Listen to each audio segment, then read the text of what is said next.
Welcome back, folks, to World of Warships Legends. I'm Soopa-Dave, and today's build and play guide is on Rasputin. And I want to be very clear, guys. I got rid of this a few years ago, or whenever it came out, because I thought I wasn't going to like it because it was Rasputin, or because it's an Ishmael. To be honest, I found I like Ishmael. So I thought, oh, this time around I'll like it, Rasputin. I love it. It's even better than Ishmael, even though they're very similar ships. Stat-wise, they are different a little bit. Biggest difference to me is accuracy. Now, I really think this is underdog of all these ships in the Halloween event, right? Blazing Dread gets a lot of glory. It's a great ship. Don't get me wrong. But Rasputin might be the best ship out of them, to be honest with you. Once I learned how to play Israel and stay angled, Rasputin, from years ago, Rasputin, easy to play and a very good ship. Uh, we're using Commander. You can use Lev Galler if you want. We're using the Wakamo Commander D. Ravel. I had Chino to help with grouping, particularly at cruisers. That's kind of a focal point, obviously, of this build. Also, a D. Ravel for the reload. Summer Party is our base trait with battleship traverse speed and fire damage to your battleship. It's actually a very good base trait for Russians that have limited damage cons. Flammable Cannoneer, Crisscross, Collective Labor, along with Flame Kiss. You could take Master Mechanic as well, but always having extra damage controls is nice, right? And then the last one is Fight Fire with Fire. Now, for your modifications, you're going to want Aiming Systems Mod 1 and Prop Mod as always in slot 2. For our loadouts, we have 5 damage controls on this build and 3 repair parties. These are solid heals. Okay, now I'm not saying great, but they're solid, especially for tier 5. You also have enhanced secondary targeting. The specs 46,000 health. Your main battery is you have 4 turrets of triple 305s, right? So not the world's biggest guns, but man, these things are punchy. All right. Firing range is 16.6, so not super long, but for tier 5, it definitely works. Reload at 28 seconds. Main battery turret traverse time with the build that we have, 27 seconds. Also, the shell grouping at 1.99, that's good for a battleship at this tier. And it definitely acts like it, especially if you get up close. Dispersion, not ideal, but the grouping is pretty good, so a lot of times you're going to see some pretty nice salvos out of this thing. It'll catch you off guard, actually. Um, Maximum HE, honestly, it's Russian. The HE, like Italians too, not great. But if you need to use it, use it, okay? You want to lean heavily into the AP if you can, but again, you know, not not probably the best way with the Russians. That being said, your AP 4600 not super ideal either. Like these are smaller guns, so you're not doing massive amounts of damage, but you have 12 of them, so the whole salvo as a whole does pretty good. Also, this thing has a ridiculous short fuse timer. A lot of ships that you think you would overpen, you're not going to with this thing because of this fuse timer. It's crazy. It actually caught me off guard. And then you need 51 millimeters of armor to actually arm the fuse. Secondary armament, you can see a bunch of it at 5.5. AA defense is Russian, it has none. Alright, there's like one guy with a slingshot on the back. Maximum speed 25 knots, which is not terrible for the tier. Turning circle 660, pretty average for the tier, but for a battleship seems pretty good. Rudder is excellent at 10.5. Detectability is it's bad. It's Russian. Detectability is not Russia's thing, right? Stats I don't want to show you because we just have the one match to showcase, and it's a good one. As you can see, it's an Ishmael. It has a ton of armor. Russian battleships have tons of armor until you go broadside. It hurts, right? That is a huge citadel. At tier 5, where there's not a lot of, not easy to citadel a lot of battleships, you know, for the most part, like it is later on in the tiers. This thing, this goes broadside, you are gonna die. There is no two ways about it. If you angle, however, you got all this beautiful armor. Now it does eat some weird pens, right? He's got some weird casement turret deals going on. You eat some weird pens. However, most of the time you're gonna be tanky as heck. In this match that you're gonna see, I take on 1.5 million potential damage. So you can see people really try to kill me in this match. As we start the match, it's disclaimer time. This is a beginner's video meant to help people new to the ship or new to the game. This is not meant for professional gamers that know everything there is to know about everything in the universe. There are multiple ways to play and build this ship, and I am an above average player, not the world's best. I make mistakes. You may see one in this match. You didn't come here for pronunciations. I'm as good as anybody at slaughtering beautiful languages all the time. With that out of the way, we're on ring, and this is going to be a fun match. Alright, and I know what you're thinking. Oh, you're going to dev strike a bunch of cruisers. Nope, this is just going to be a good old solid match. Alright, there's Omaha. I actually, oddly enough, do not lead this enough, which is crazy to say in a Russian battleship. But that Omaha is super lucky. That should have been a dev strike, and I messed that up. Not the ship, I did. Again, so very accurate ship. Biggest difference between Rasputin and Ishmael, the accuracy. This thing is lethally accurate, in my opinion, for tier 5. What do you mean? We have 12 guns. And this thing shoots at like a 45% accuracy rate. It's really solid. Königsberg tries to get away with murder. He kind of does, I guess. We actually get a little bit unlucky, and only 3 of our shells actually hit. But you can see, if the armor, if we get enough to fuse the shells, so 51 millimeters, it's going to citadel these cruisers, right? And you're going to see that actually in a little bit here. It catches me off guard. Now, Omaha is going down here. You're going to notice we've started going and we haven't stopped. It pretty much will not stop. We will not stop driving this entire match. This is going to be a very interesting match on that front. We do know there is a celebs hiding behind this island. We are trying to do our best to sneak up on it. However, there's a California that has my broadside, so we have to turn out because that it will hurt.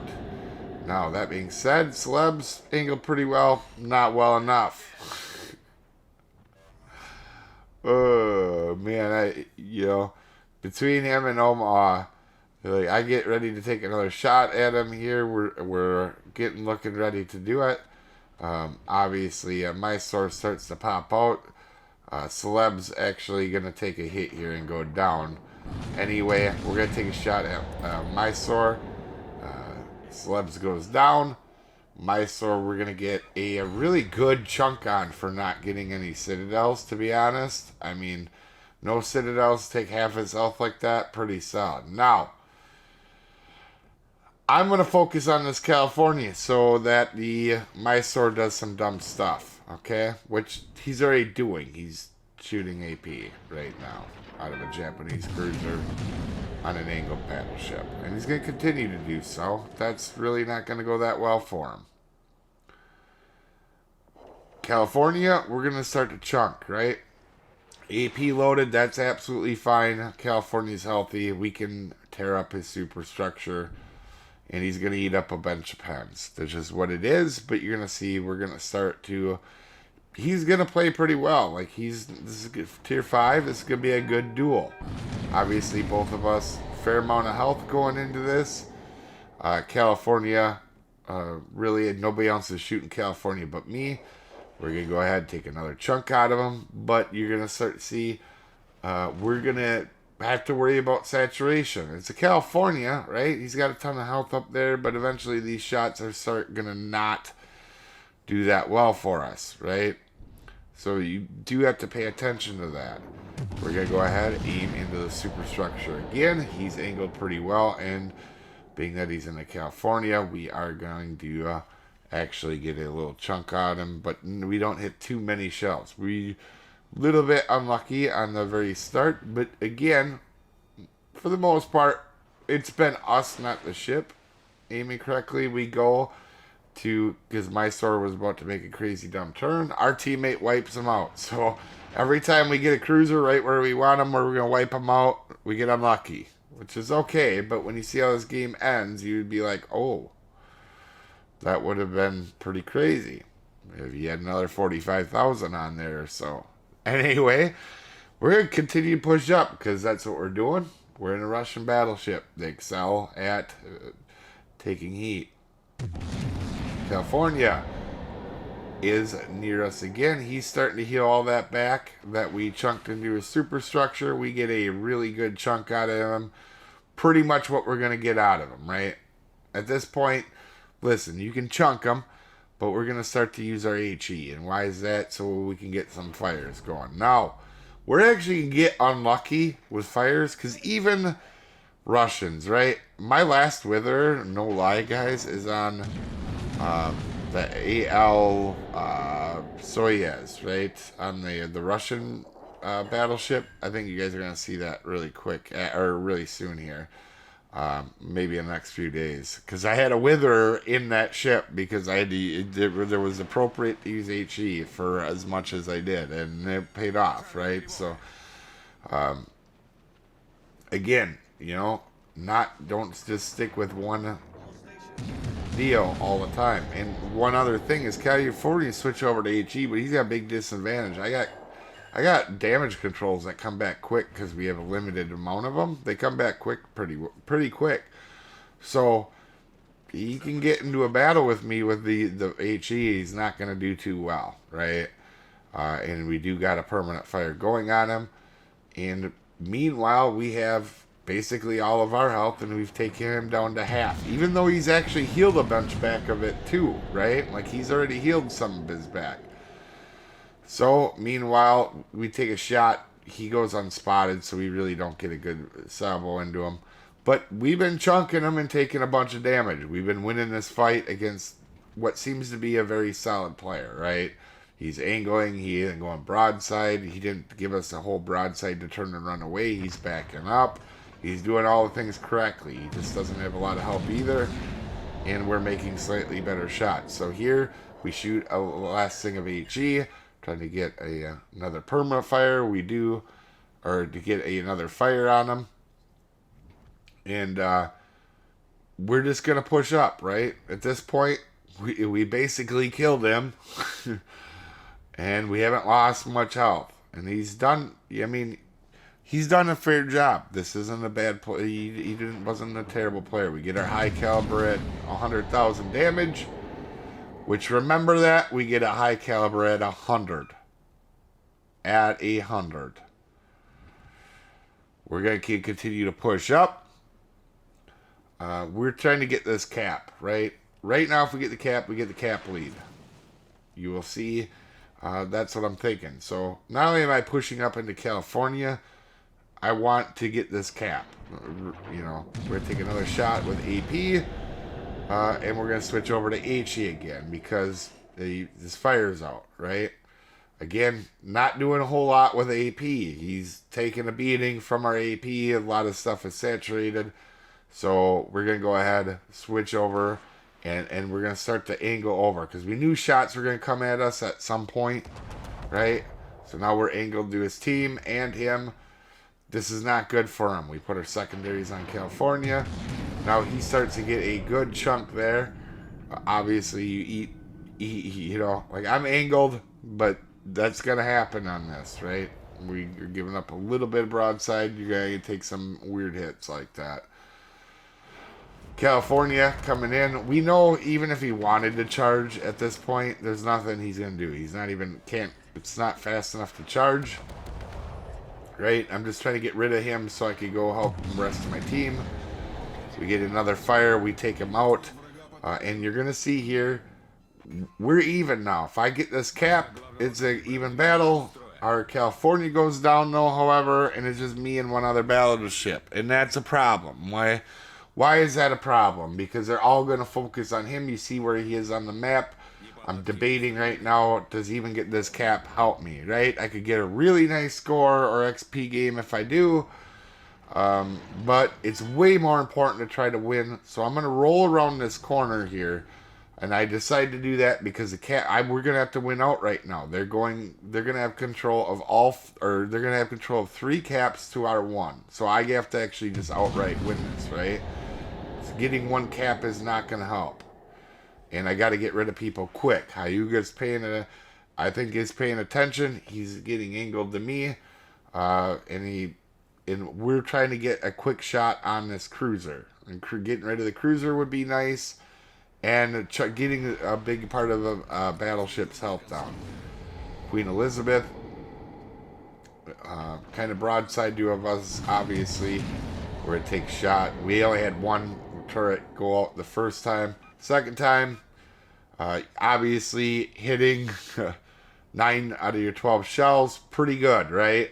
So, huge chunk out of Queen Elizabeth. And to be fair, this guy is lucky that he gets behind the island, because at this distance, it probably would have been pretty bad for him if we had gotten a full salvo off. As again, we hit 2 out of 3 shells on our rear turrets. And you'd see our battleship buddies had full health, and he is going to lose all of it really quick. Now, granted, he does have 3 people shooting to him, but there is no reason to give up that much broadside. As you can see, he just gets absolutely waffle stomped there, and that's going to be the problem, right? He just lost all his health, as you can see. By the way, if you guys don't know what a high caliber is, it's 30% of the whole team's enemy damage, right? We got that at 100k. Meaning by the time this match is going to be over, we're going to have done over half of the entire team's damage, basically. And we're still going to lose this match, because now this is basically unwinnable. My only thought is obviously I've given up a broadside, and we have a fire going out. Get behind the island, go get the cruiser really quick, come back around for Elizabeth. Hopefully we have enough time, right? That's my thought. And because we don't have much health left, I can't take on all 3 at one time. I got to take them out solo or individually. So I'll come around the corner. We're going to expect torpedoes because he's nowhere coming. And we're going to start to push up here. But that's my thought process for this match. Really, the only way we can win this match is if I start taking people out. And I was, broadside to Queen Elizabeth. Not ideal, right? Of course, Torps, we know Torps is coming. And we get a shot on Ramit right there. We take him out. We get what we want there. Clock is really close. So I'm hoping Queen Elizabeth made the play to come around this corner and we take the last of his health. However, he doesn't. It's actually Hyuga coming back, and Hyuga's got most of his health. So the one chance we probably had at winning this match, Hyuga played a very good game, by the way. Or it seems like he did. But this Queen Elizabeth doesn't give us a kill, and, obviously that's not good for us. And to be honest, probably we're going to get the Hyuga anyway. But, man, 160k in a loss like that where you really, really, really did your best and we tried to let our team win. I mean, clearly tried to help. We just didn't have much help there. And it's okay. It happens sometimes. Anyway, you guys have a wonderful day. I will see you folks next time.